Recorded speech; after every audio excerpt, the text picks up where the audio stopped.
walk.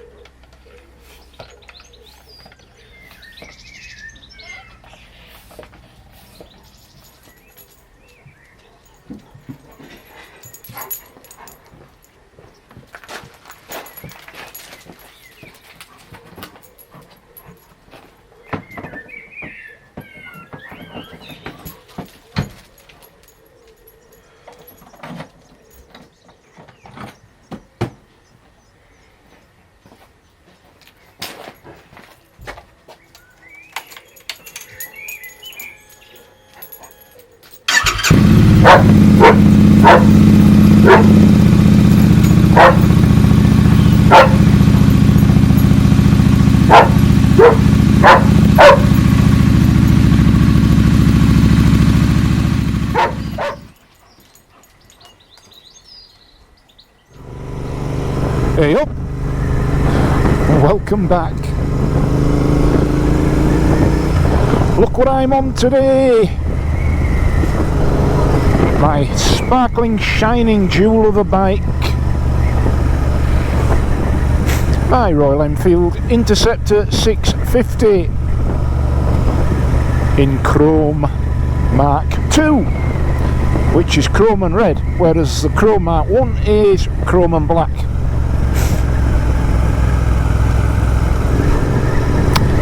So now we've got the specifications out of the way,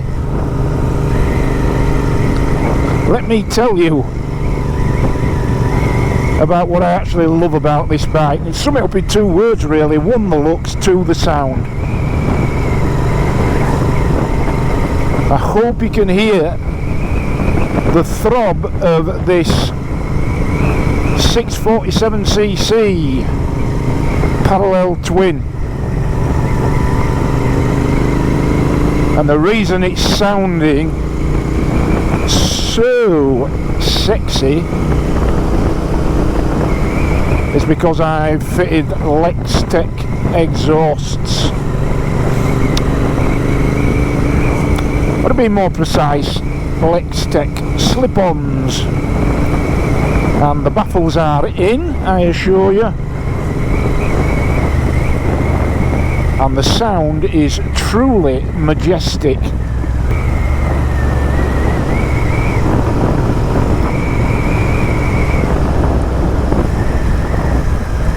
And yes, the looks, the sound, and I should add the feel of this bike amount to nothing more and nothing less than a time machine.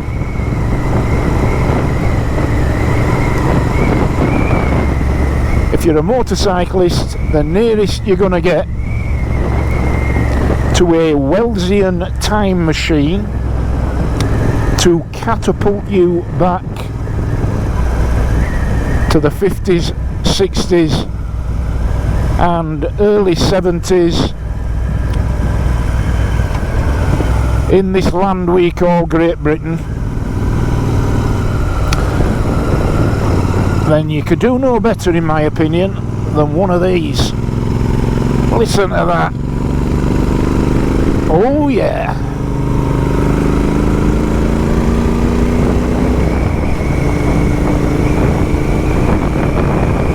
Let me tell you, that's tickling my fancies. Is that sound? Yes, there's something very, very special indeed about this bike.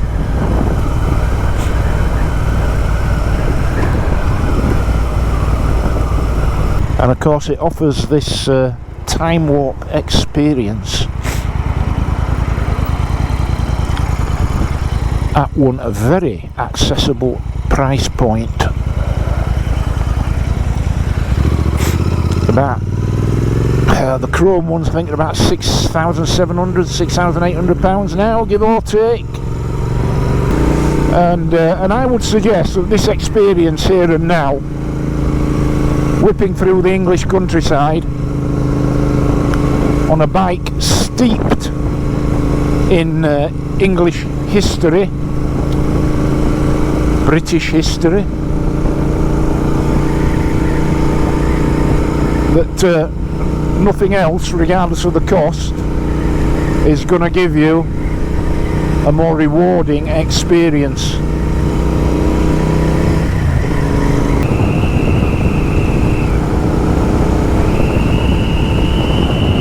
So, do we view our lived history through rose-tinted spectacles? Well, maybe we do to a certain extent.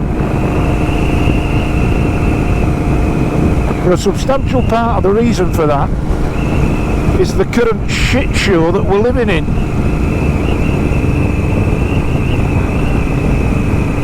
And I know if you've watched my previous videos, you know exactly what I'm referring to.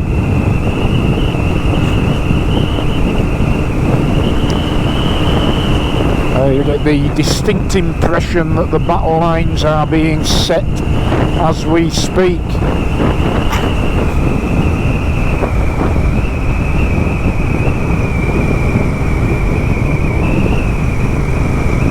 And that dark forces will no doubt be at work again before too long.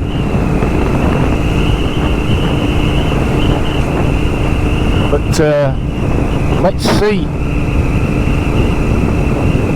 So yes, I'm sure to a large extent we do regard our lived history, our lived past,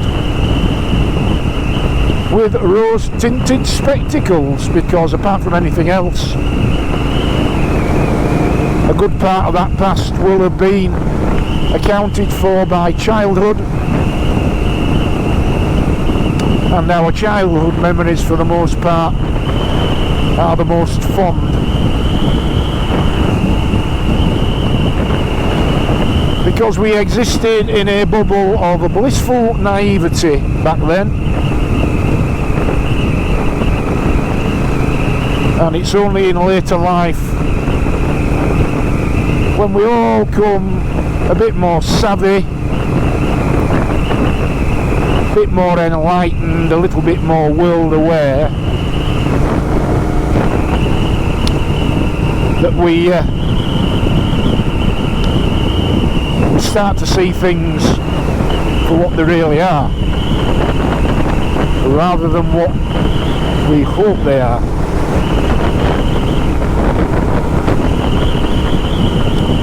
And I think back to my childhood. I was born in 1962, and the majority of those memories are fond memories, but I'm not about to say it was a perfect world back then.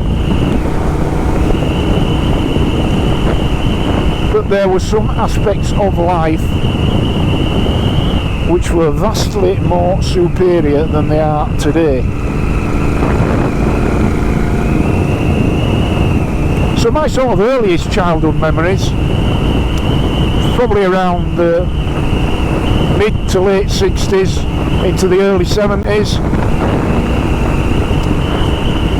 were living in a little terrace house in an area of Bradford called Thornbury, near the Leeds boundary. And on our street I had an auntie and uncle that lived across. We had what you might call a surrogate auntie and uncle, because back then if you had close family friends that weren't really related to you, your parents would often refer to them as your auntie this and your uncle that. So I had a couple of them as well.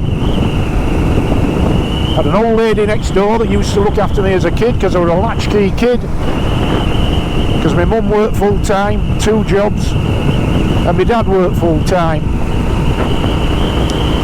And I'd walk the half mile or so from school back home, and from home to school of course, quite happily on my own with a key in my pocket. And I'd come home to a cold empty house, and my mum would leave a stack of 2 bob bits in case gas meter went off and I had to go down in the cellar and do battle with spiders to get to gas meter or lecky meter. Put some 10 bob bits in so I can put gas fire on and watch telly, particularly in winter.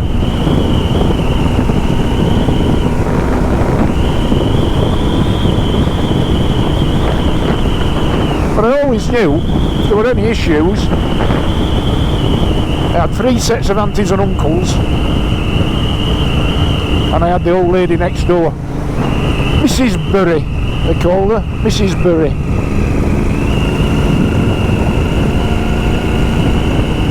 Lovely old lady, surrogate grandma.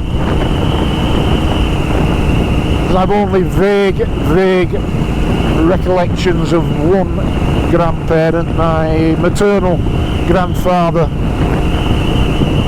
All the others passed away either before I was born or before my memories started to form properly. So those were the good parts. And of course there were no supermarkets, and all your shopping were done at the corner shop. The corner shop I went to were called Baldwin's, and old Mr. Baldwin and his son used to run that shop. And your weekly shop, your weekly groceries, you went with your mum, and your mum had a list, and she'd go into the shop and there'd just be a counter, everything were behind the counter, there were no walking around, there were no mini market about it, you just walked up to the counter, read out the list, and Mr. Baldwin would give you your box of cornflakes and your bar of Camay soap. And if you wanted a Sunday jointer or, you know, something like that, bit of fresh meat, other than a packet of bacon or sausages or something of that nature, you had to go to the market in Bradford. You had to get the bus into Bradford City Centre and go to Rawson Market, which is the main meat, fish and vegetable market in Bradford. No longer there, sadly. And that's how we used to shop. If you wanted clothes, you sort of went to somewhere like Busby's on Manningham Lane, a department store, or Lingard's in Bradford, or Brown Muffs on Market Street, or C&A on Broadway, and British Home Stores on Broadway. Those were the main ones. And of course everything was paid for with cash, with 10 bob notes, pounds, pound notes, £5 notes, and if you were very well off, and we weren't, so I didn't really get to see any of these, £10 notes, which were the biggest denomination note back then.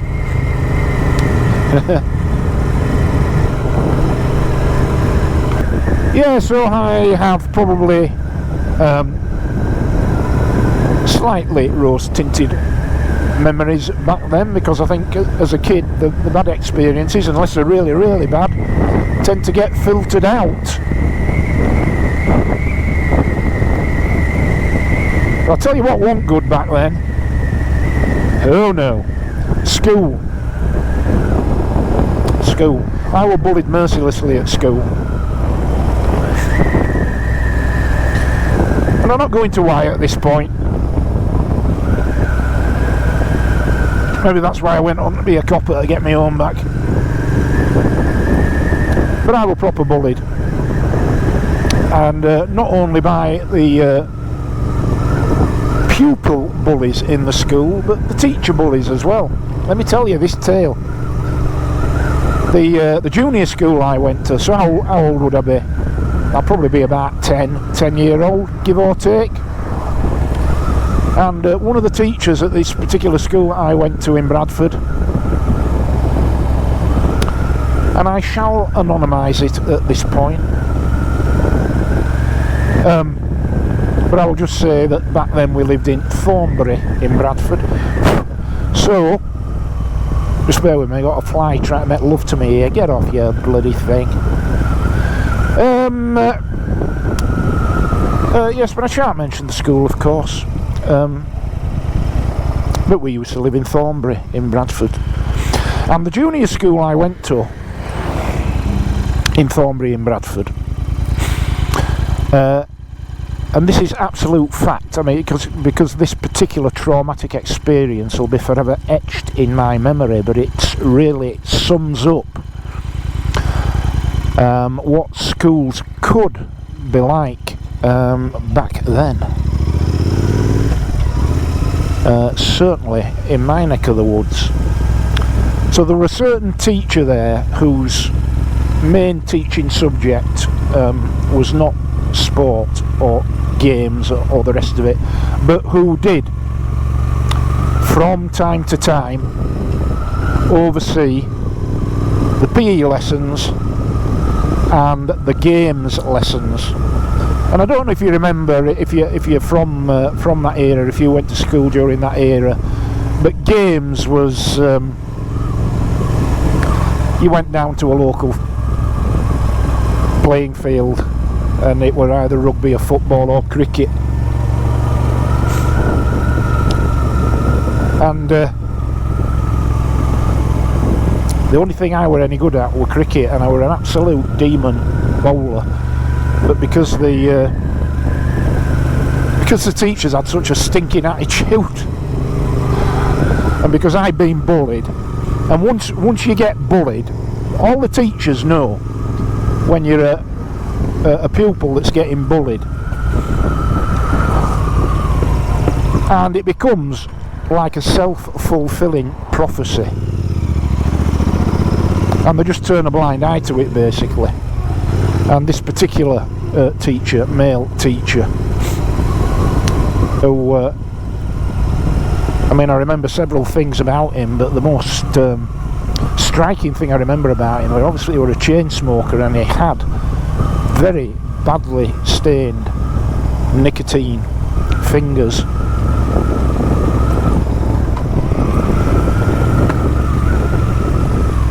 I'm just going to go get some fuel, then I'll finish the tale. Now, don't let me forget, I'm going to tell you about what this scumbag did to me.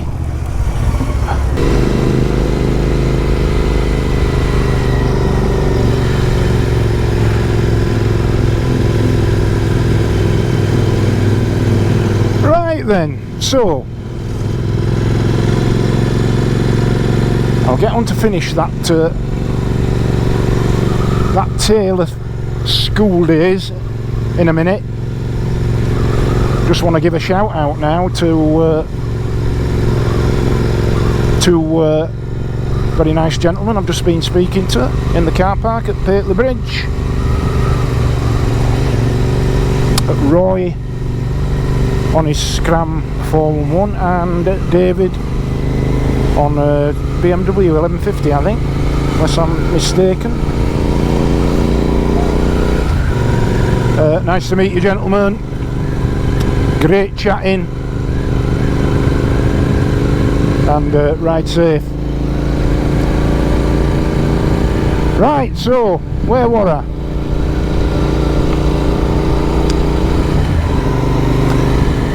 So yeah, this teacher.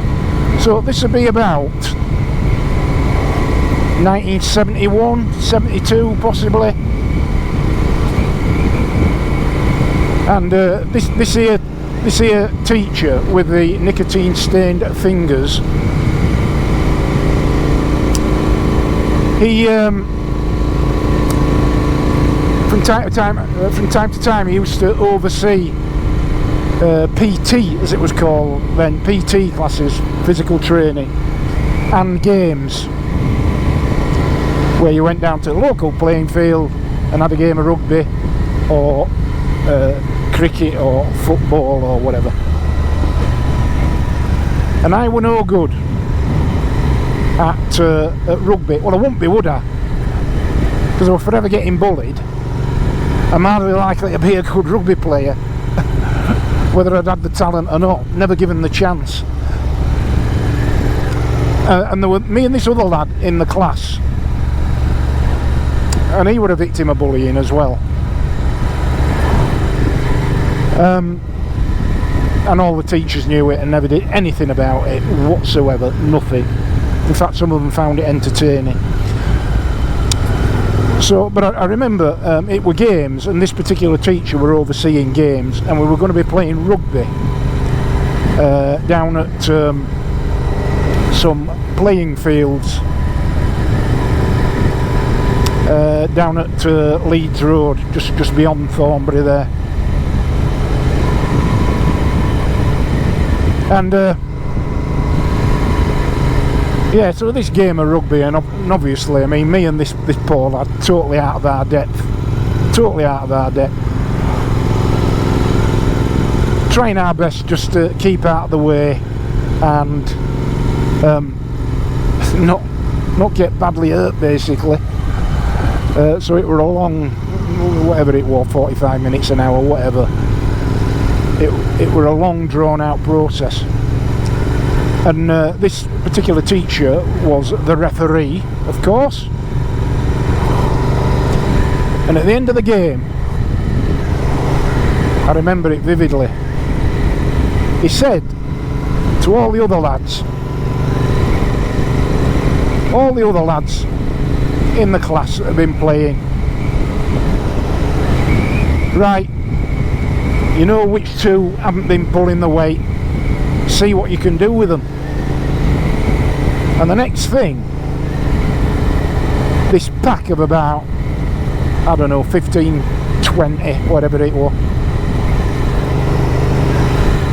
just turned on me and this other lad,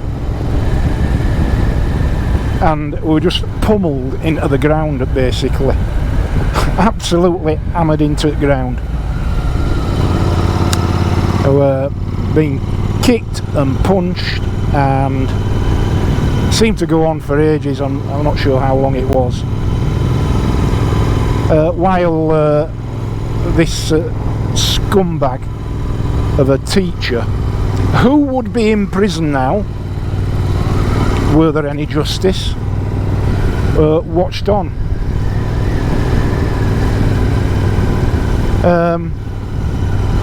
If you've seen Gladiator and you've seen the look on Commodus's face as people are getting slaughtered during the games, that was the look on his face, let me tell you. So we got a right proper toweling. I had a bust nose, I was bruised from head to foot, cuts, grazes, you name it. Of course, couldn't say anything. I mean, you might well say now, well, didn't you go home and tell your parents? Yeah, it didn't work like that.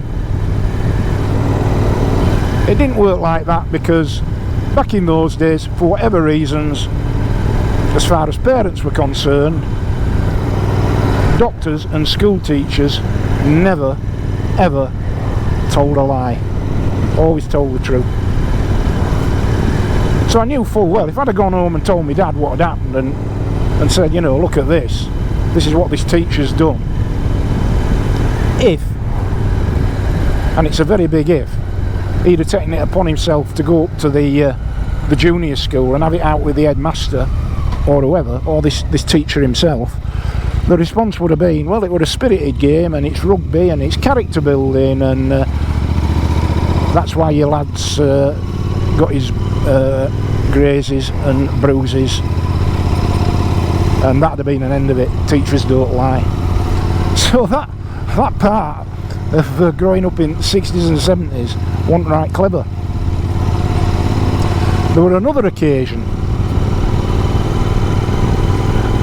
I'm going on now, I'm sounding like a real victim, and I'm just trying to paint a picture of what schooling were like for some of us back then. Just to convince you that I'm not viewing it all through these Elton John glasses. I were rubbish at most sports, but I were a demon cricket bowler. And when I want in school, because I used to love watching cricket. I mean, these were days of Jeff Boycott and his 100 Test century and all of that. And I used to go in the local park, Bradford Moor Park, and practice cricket with a couple of mates. And I don't know why, but whether it's because I'm quite tall in terms of build and was, well, still am a little bit athletic, and got, I think, what they call a mesomorphic body shape. Let's see, there's endomorphic, ectomorphic and mesomorphic. I think I'm mesomorphic. Anyway, whatever it was, good for bowling. And I just used to get wicket people left, right and centre. And when it came to, I think the first cricket match that I were playing in, and it were in the playground of this here junior school. And of course it comes my turn to bowl, and they're all laughing, taking piss, getting ready to give me another kicking, me and this other lad. And said teacher was there as well, as was another teacher who were also a bit of a bully. And so it came my turn to bowl, and there were quite a handy lad batting wise at the wicket. So I just went, they're all, I can remember them laughing as I were doing run up. I were doing me Fiery Fred, me Fred Truman run up. So I runs up and I bowls and I lets fly. And ball went straight as a die and straight through wickets. It might as well have blown wickets asunder. It wasn't just out, it will unequivocally fall out everywhere. Bloody shrapnel, blood and snot out.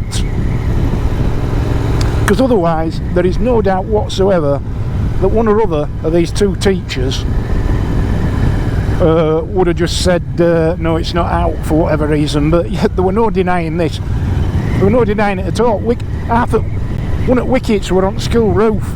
That's what it were like. So, alright. So I think they thought, well, bloody hell, that were a fluke. But it shut everybody up. So next lad comes on, and I do same, straight through wicket again. And then third time, you can guess what happened. I bowled him straight out, straight through wicket, every time. I don't know if they were that convinced that they didn't have to make an effort with a bat, because it were only me, and what a bell end I was and all of that carry on.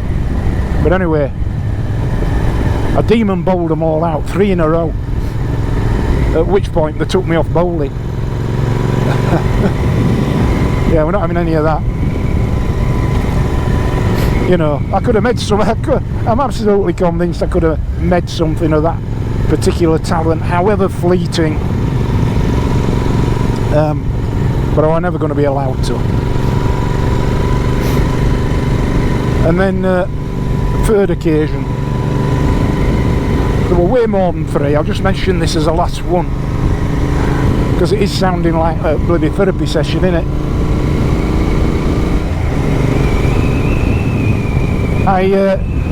There was a thing back then called cycling proficiency test, I don't know if it still is, and the police used to conduct it. And I remember the police came to the school, and I used to love riding my bike, and so I thought I'll do this. And it's like learning the highway code and riding round cones and emergency stops. No, they're a bit like a motorcycle CBT really.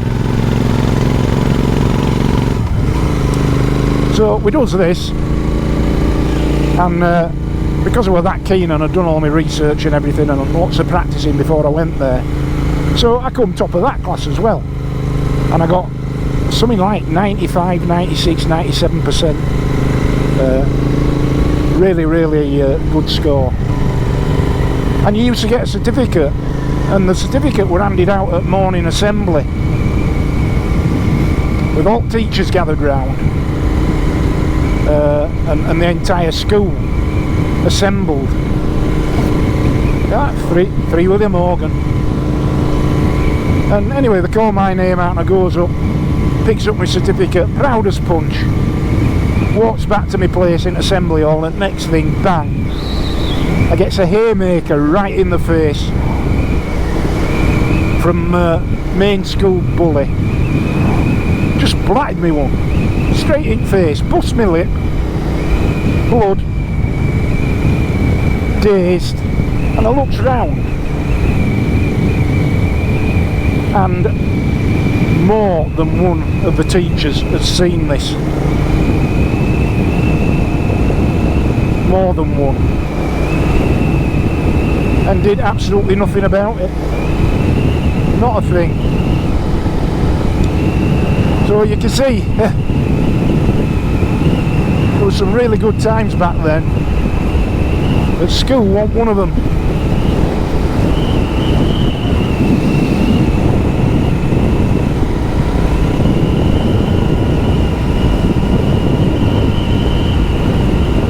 And then many years later, of course, I joined the police, went to be a copper, and I ended up locking up a couple of these bellends that used to be school bully, that moved on in life, got on piss around Bradford one night, started mouthing off. So you see, karma's a wonderful thing, isn't it?